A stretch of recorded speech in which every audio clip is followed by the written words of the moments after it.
اطیعوا اللہ و اطیعوا الرسول، سارے اسلام کا خلاصہ یہ ہے کہ اطاعت کرو اللہ کی اور اس کے رسول کی۔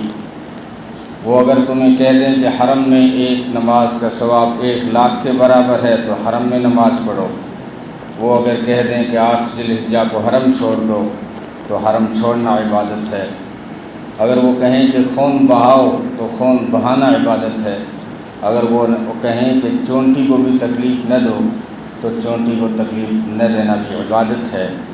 یعنی جب کہا کہ خون بہاؤ تو خون بہاؤ عبادت تھا 3 دن، جب کہا کہ کسی کا خون نہ بہاؤ بلکہ اب تو تم سمندر کے کنارے پہ وضو بھی کر رہے ہو تو زیادہ پانی بھی مت بہاؤ۔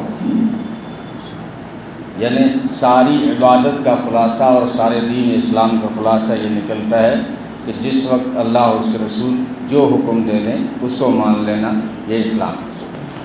جب وہ کہہ دیں کہ یہاں مسکرانا ہے، مسکرانا عبادت بن جاتا ہے۔ بہت ساری روایتیں ہیں کہ جب ایک مومن دوسرے مومن کو مسکرا کے دیکھتا ہے تو اللہ عرش سے ان دونوں کو مسکرا کے دیکھتا ہے اور ان دونوں کے گناہ جھڑ جاتے ہیں۔ اور اگر مسکرانے کی اور ہنسنے کی حد بڑھ جائے، مذاق سے آگے نکل جائے، جس کو مذاق اڑانا کہتے ہیں، اس کو منع کر دیا کہ کسی کا مذاق مت اڑاؤ، ٹھٹھا مت کرو، تمسخر مت کرو۔ لا یسخر قوم من قوم، کوئی قوم کسی قوم کا مذاق نہ اڑائے، کوئی مسلک کسی مسلک کا مذاق نہ اڑائے، کوئی پارٹی کسی دوسری پارٹی کا مذاق نہ اڑائے، کوئی جماعت کسی دوسری جماعت کا مذاق نہ اڑائے، کوئی گروہ کسی دوسرے گروہ کا مذاق نہ اڑائے، کوئی دھرم والا کسی دوسرے دھرم والوں کا مذاق نہ اڑائے، کسی دوسرے دھرم کے بزرگوں کا مذاق نہ اڑائے۔ اگر تمہیں نہیں مانتے ہو تو کوئی بات نہیں، ماننے کا حکم بھی نہیں ہے، لیکن رام ہو یا کرشن ہو، کوئی بھی ہو، ان کا مذاق اڑانے سے مسلمانوں کو منع کر دیا۔ اب یہ دین فطرت ہے۔ مسکرائے ہیں آپ صلی اللہ علیہ وسلم، اپنے ساتھیوں میں مذاق بھی کیا۔ ایک ہوتا ہے مذاق کرنا، وہ تو ہے جائز، اور ایک ہے مذاق اڑانا، وہ جائز نہیں۔ ابھی نے فرمایا جو کسی کا مذاق اڑاتا ہے کل قیامت کے دن ان کا مذاق اڑایا جائے گا۔ من ضاحک کا زوہی کا، جو ہنسے گا اس پہ ہنسا جائے گا۔ اب بعض روایتوں میں اس کی تفصیل بھی آئی ہے کہ قیامت کے دن کچھ لوگوں کو کہا جائے گا کہ چلو جنت کی طرف۔ اب قیامت کا ہولناک منظر ہے، کسی کو جنت کا بلاؤ آ جائے تو وہ کھچ کے جائیں گے، لیکن جیسے ہی دروازے پہ پہنچیں گے تو دروازہ بند کر دیا جائے گا۔ پھر کسی دوسرے دروازے سے ان کو آواز دی جائے گی ادھر آؤ، ادھر سے جنت میں داخل ہو جاؤ، تو وہ دوڑ کے جب اس دروازے پہ پہنچیں گے تو وہ دروازہ بھی بند کر دیا جائے گا۔ یہ مطلب ہے کہ جو کسی پہ ہنستا ہے کل قیامت کے دن اس کے اوپر ہنسا جائے گا، جو کسی کا مذاق اڑاتا ہے کل قیامت کے دن اسی کا مذاق اڑایا جائے گا۔ لیکن یہ اگر دوستوں میں جو ایک محبت کے طور پہ ہوتا ہے، تھوڑی دیر کسی کا مذاق کرنا، اس کو روا رکھا، اس کو جائز رکھا، یہ انسانی فطرت ہے۔ آج ڈاکٹر بھی کہتے ہیں، کیونکہ بہت سارے جب مریض جاتے ہیں تو اکثر مریض ڈپریشن کے شکار ملتے ہیں، ڈاکٹر کہتا تھوڑے مسکرایا کرو، ہر وقت پیسے مت کیا کرو، کبھی فیملی کے ساتھ بیٹھ کے، کبھی دوستوں کے ساتھ بیٹھ کے تھوڑا مسکرایا کرو، تمہاری طبیعت کے لیے مسکرانا ضروری ہے۔ اب یہ دین چونکہ دین فطرت تھا، اب اس لیے اس کو جائز رکھا، روا رکھا، بلکہ اس کو اللہ کے رسول کی سنت قرار دیا کہ آپ صلی اللہ علیہ وسلم اپنے جانثاروں میں، اپنے گھر والوں میں مذاق و مزاح فرمایا کرتے تھے۔ ایک مسافر کوئی آیا اور اس نے کہا اللہ کے رسول مجھے کہیں سفر پہ جانا ہے، مجھے ایک اونٹ کی ضرورت ہے، آپ مجھے ایک اونٹ دے دیں۔ تو نبی نے فرمایا میرے صحاباؤ یہ جو اونٹ مانگ رہا ہے نا اس کو اونٹنی کا بچہ دے دو۔ تو وہ کہنے لگا اللہ کے رسول اونٹنی کے بچے کا میں کیا کروں گا، لمبا سفر ہے، مجھے تو اونٹ چاہیے، اونٹنی کے بچے کا میں کیا کروں گا۔ فرمایا ارے بتاؤ وہ کون سا اونٹ ہے جو اونٹنی کا بچہ نہ ہو؟ یہ مذاق تھا. وہ کون سا اونٹ ہے جو اونٹنی کا بچہ نہ ہو؟ ایک عورت آئی، بوڑھی عورت تھی، بعض روایت میں آتا ہے پھوپھی تھی حضرت صفیہ. کہنے لگے اللہ کے رسول آپ میرے لیے دعا کریں مجھے جنت مل جائے. نبی نے فرمایا ان العجوز لا تدخل الجنہ، کوئی بوڑھی عورت جنت میں نہیں جائے گی. اب یہ گھبرا گئی اور آنکھوں میں آنسو آ گئے. نبی نے فرمایا پریشان کیوں ہو رہی، ہوا کیا؟ فرمایا بوڑھی عورت جنت میں نہیں جائے گی. فرمایا میں نے یہ کب کہا کہ تو نہیں جائے گی؟ میں نے کہا کوئی بوڑھی عورت جنت میں نہیں جائے گی اور عورت جوان ہو کے جنت میں جائے گی. اب یہ ایک مذاق تھا. بوڑھی عورت تھی جو ماں کا مقام رکھتی ہے، بعض روایت میں آتے حضرت پھوپھی تھی حضرت صفیہ. حضرت ایمن خادمہ ہے، اس نے آ کے کہا اللہ کے رسول میرے شوہر آپ کو بلا رہے ہیں، آج آپ کی دعوت کیے، آپ کو بلا رہے ہیں. اب یہ بھی ماں کا مقام رکھتی تھی اگرچہ خادمہ تھی. تو کہنے لگے وہی آدمی بلا رہا ہے جس کی آنکھوں میں سفیدی ہے. وہ کہنے لگی میرے شوہر کی آنکھوں میں کوئی سفیدی نہیں. نبی نے فرمایا اس کی آنکھوں میں سفیدی ہے. وہ کہنے لگی اللہ کی قسم اس کی آنکھوں میں سفیدی نہیں. نبی نے فرمایا خدا کی بندی قسم تو نہ کھا، ہر انسان کی آنکھوں میں سفیدی ہوتی ہے، ہر انسان کی آنکھ میں سفیدی ہوتی ہے. تو یہ کوئی جھوٹ نہیں تھا. کسی نے پوچھا اللہ کے رسول آپ بھی مذاق کرتے ہیں؟ فرمایا میں جو مذاق کرتا ہوں اس میں جھوٹ نہیں ہوتا. اور نبی نے فرمایا اس وقت تک کوئی کامل مومن نہیں بن سکتا جب تک کہ مذاق میں بھی جھوٹ نہ چھوڑ دے. جھوٹ الگ چیز ہے، مذاق ایسا لفظ استعمال کرنا کہ سننے والا غلطی میں مبتلا ہو جائے مذاقاً. اس لیے یہ استعمال کیا کہ سفیدی ہے اس کی آنکھوں میں. تو بہت سارے واقعات ہیں. آپ صلی اللہ علیہ وسلم اپنے جانثاروں میں مجلس میں جب صحابہ کہتے ہیں جب ہم دنیا کی بات کرتے تھے تو آپ صلی اللہ علیہ وسلم دنیا کی بات کرتے، جب ہم آخرت کی بات کرتے تو آپ صلی اللہ علیہ وسلم آخرت کی بات کرتے، جب ہم کھیتی کی بات کرتے تو آپ صلی اللہ علیہ وسلم کھیتی کی بات کرتے. یعنی اپنی الگ آئیڈینٹی بنا کے نہیں رکھی کہ میں کوئی نرالی دنیا کا آدمی ہوں. حالانکہ تھے نرالے، لیکن اپنے دوستوں میں اپنے جانثاروں میں اس طرح رہے. مذاق بھی فرمایا جس کی اجازت ہے. اور صحابہ میں بھی بہت سارے ایسے تھے جو بہت مذاق کیا کرتے تھے. حضرت نعمان جن کا نام نعمان بھی ہے، اتنا مذاق کرتے تھے کہ آپ صلی اللہ علیہ وسلم بھی اس کی باتوں سے بہت لطف اندوز ہوتے تھے. کوئی بیچنے والا آتا تھا پھیری والا تو اس سے سامان خرید لیتے اور جا کے آپ صلی اللہ علیہ وسلم کو ہدیہ دیتے کہ لو یہ میری طرف سے آپ کو گفٹ ہے. ابھی وہ پھیری والا بھی وہیں آ جاتا تو کہتے آپ صلی اللہ علیہ وسلم کو کہتے کہ آپ نے جو یہ چادر لی ہے اس کی قیمت دیں، یہ اس کی ہے، میں نے اس سے لی ہے. تو آپ نے تو ہدیہ دیا تھا تو اس ادارے سے خریدنے تھی، میرے پاس پیسے نہیں تھے تو میں نے یوں مذاق کر دیا. یہی نعمان ہیں. ایک سفر میں کسی دوسرے صحابی سویب جماعت کے امیر مقرر ہوئے تو اسی نعمان نے کہا کہ مجھے کھانا کھانا ہے، کھانا دو. تو اس نے کہا کھانا ابھی شروع نہیں ہوا، حضرت ابوبکر کسی کام سے گئے ہوئے ہیں، وہ آ جائیں پھر کھانا شروع ہوگا. تو اب اس نے کہا کہ ٹھیک ہے بتا دوں گا وقت پر. آگے چلے تو ایک گاؤں آیا تو اس میں گاؤں والوں سے نعمان نے بات کی کہ میرے ساتھ میں غلام ہے تو تم خریدو گے؟ بہت اچھا ہے لیکن اس کی ایک عادت خراب ہے، جب اس کو خریدو گے نا تو وہ بولے گا میں غلام نہیں ہوں، میں آزاد ہوں. بس اس کی ایک جملہ ہے، باقی بہت اچھا غلام ہے. تو جا کے سودا کر لیا اور 10 اونٹوں میں اس آدمی کو بیچ دیا. مذاق. گاؤں والے اس کو لینے آ گئے، پکڑنے لگے، خرید لیا ہے، غلام ہو. وہ کہنے لگا میں غلام نہیں ہوں، میں آزاد ہوں. گاؤں والوں نے کہا ہمیں یہ بات پہلے سے پتہ ہے، تیری عادت ہے کہ تو یہی کہتا ہے میں غلام نہیں ہوں. میں تو آزاد ہوں۔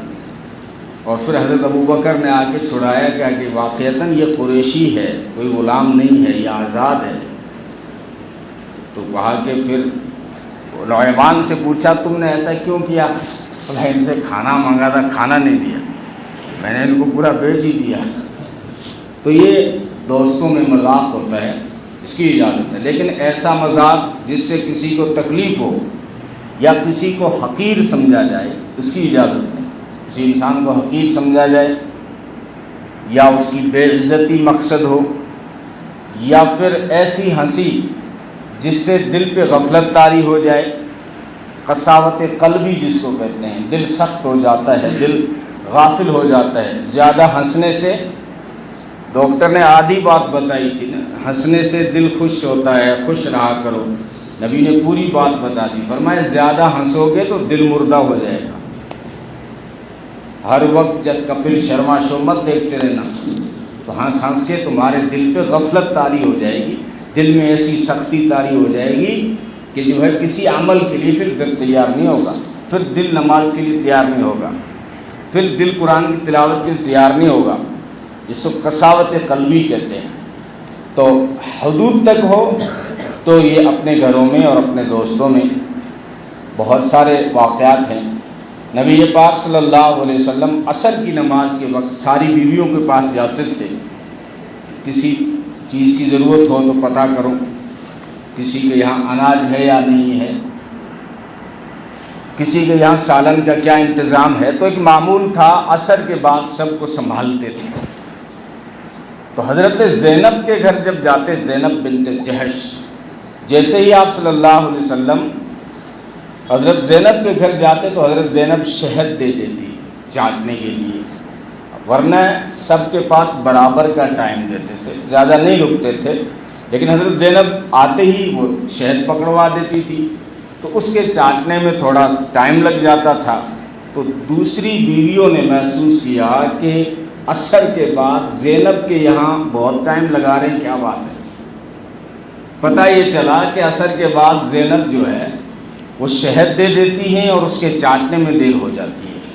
اب دوسری بیویوں نے مشورہ یہ کیا کہ یہ شہد بند کرانی ہے، کیسے کرائیں؟ حضرت عائشہ نے حضرت حفصہ کو، حضرت صفیہ کو، حضرت سودا کو، ان سب کو بلایا اور کہا کہ کل جب آپ صلی اللہ علیہ وسلم آپ کے پاس آئے نا تو ناک پہ کپڑا رکھ لینا اور بولنا کہ کیا کھا کے آتے ہیں، مغافیر کی بدبو آ رہی ہے۔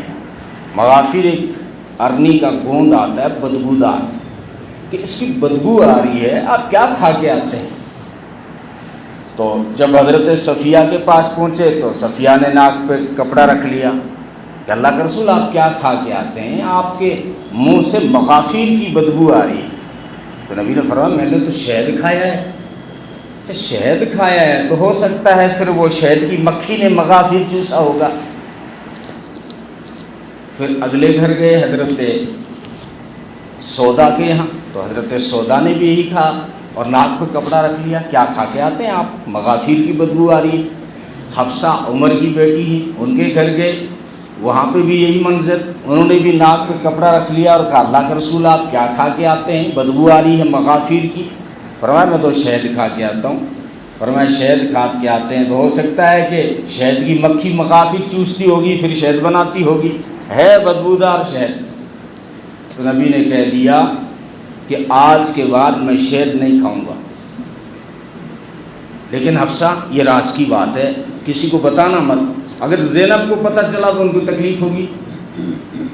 میں نے زینب کا شہد کھانے کا منع کر دیا، ان کو تکلیف ہوگی، یہ راز رکھنا، لیکن نہ آج کے بعد شہد نہیں کھاؤں گا۔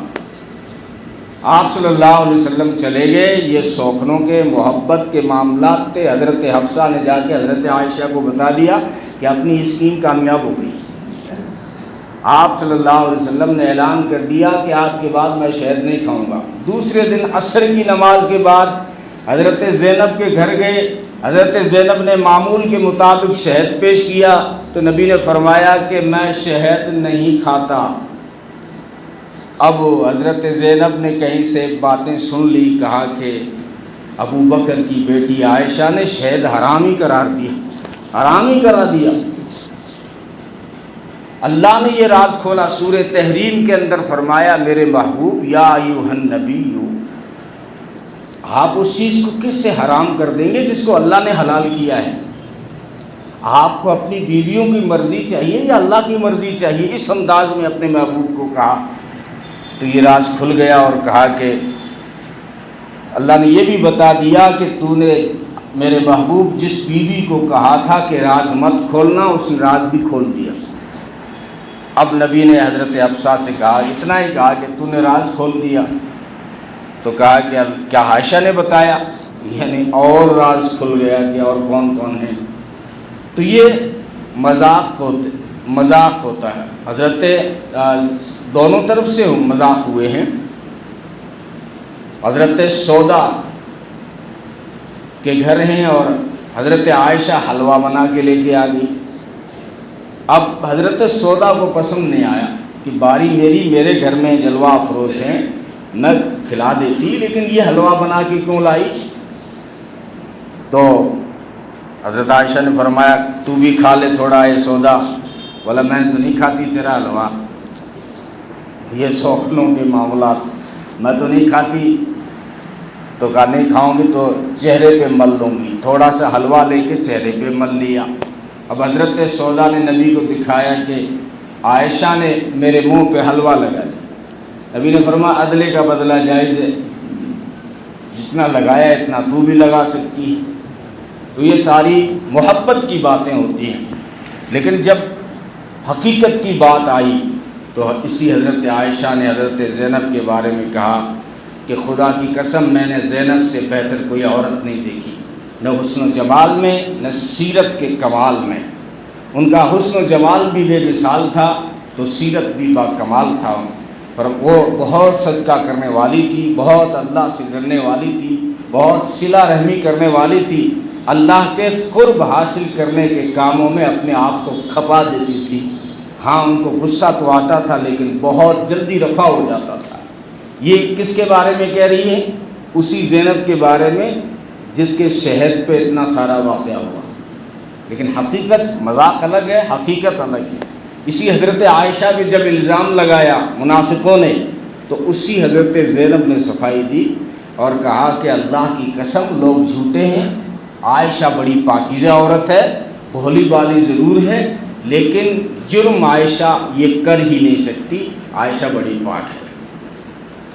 تو آپس میں جو ہے مذاق کرنا اس کی تو اجازت ہے، لیکن حد سے آگے بڑھ جائیں، جیسے کہ آج کل ہمارا معمول بن گیا ہے کہ ہر چیز کا مذاق اڑا رہے ہیں، ہر چیز کا، یہاں تک کہ آپ واٹس ایپ پہ دیکھو تو نماز کا مذاق اڑا رہا ہے، کوئی قربانی کا مذاق اڑا رہا ہے، حالانکہ محدثین نے مفسرین نے صاف لکھا ہے کہ اسلام کے کسی شعار کا، اسلام کے کسی حکم کا مذاق اڑانا کفر ہے۔ نماز نہ پڑھنا گناہ ہے لیکن نماز کا مذاق اڑانا کفر ہے، قربانی نہ کرنا گناہ ہے لیکن قربانی کا مذاق اڑانا کفر ہے۔ یہ آتے رہتے ہیں، بہت ساری چیزیں آتی رہتی، اتنے عادی ہو گئے ہر چیز کے مذاق، گرمی کا مذاق اڑا دیں گے، بارش کا مذاق اڑا دیں گے، آندھی کا مذاق اڑا دیں گے۔ ہاں حد میں ہو، جیسے آپ صلی اللہ علیہ وسلم سے جتنا ہی ثابت ہے اتنا مسکرا دیں، تو یہ جو فطرت ہوتی ہے انسانی، جہاں پہ اللہ تعالیٰ نے مسکرا کے دکھایا۔ ایک حدیث ضحک کہ آخری مومن جو جنت میں جائے گا، بہت لمبا واقعہ ہے، آخر میں وہ جا کے یوں کہتا ہے، جب اللہ فرماتا ہے نا یہ ساری جنت میں نے تیرے لیے بنائی ہے، تو اس کو یقین نہیں ہوگا، تو کہے گا اللہ آپ بھی مذاق کرتے ہیں۔ تو اس موقع پہ آپ صلی اللہ علیہ وسلم مسکرائے ہیں، اتنے مسکرائے صحابہ کہتے ہیں کہ ہم نے نبی کی ڈاڑھیں دیکھ لی، اور آپ صلی اللہ علیہ وسلم بھی مسکرائے۔ جمعے کا خطبہ دے رہے ہیں، اب دیہاتی خطبے کے بیچ میں سوال کر دیا۔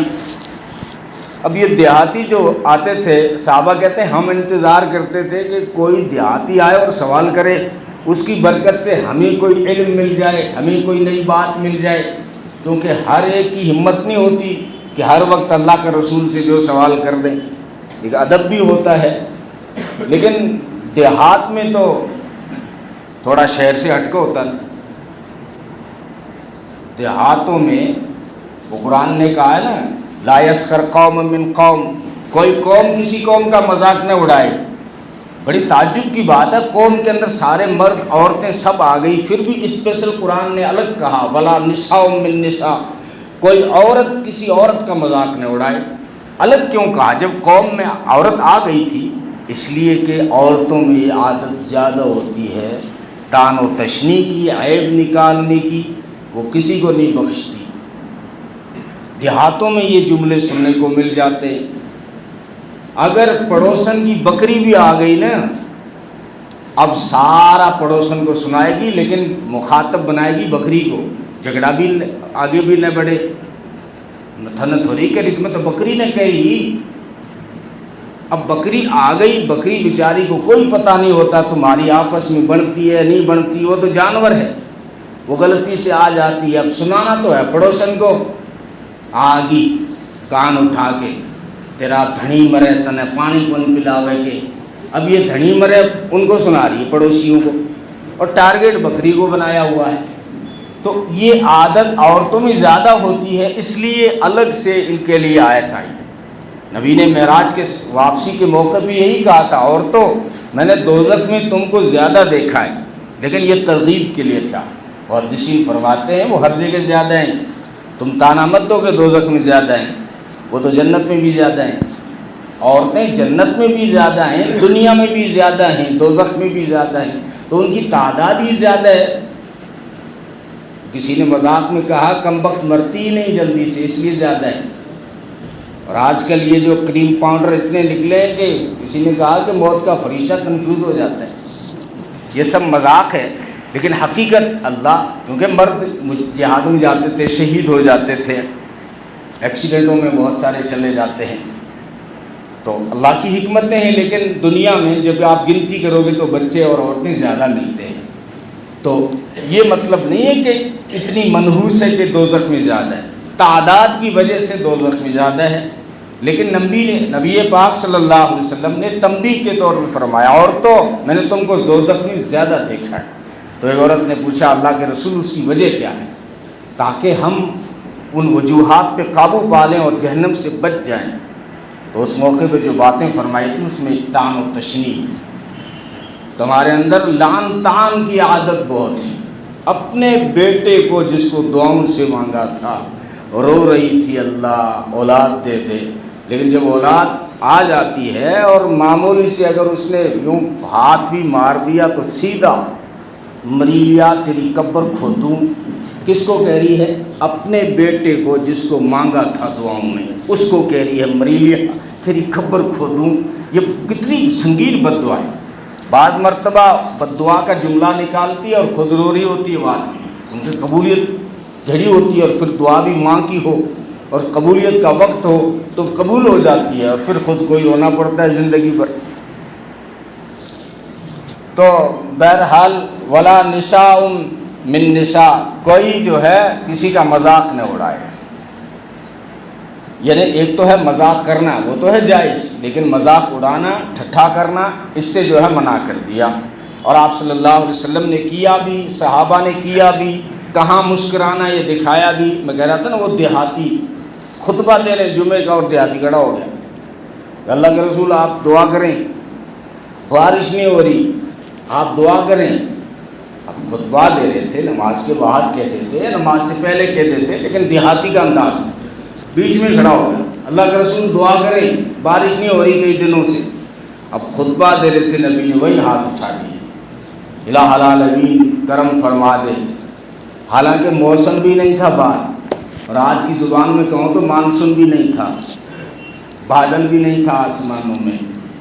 صحابی کہتا ہے کہ حضور کے ہاتھ چہرے پہ بعد میں گرے ہیں، پہلے ٹپ ٹپ بارش شروع ہو گئی۔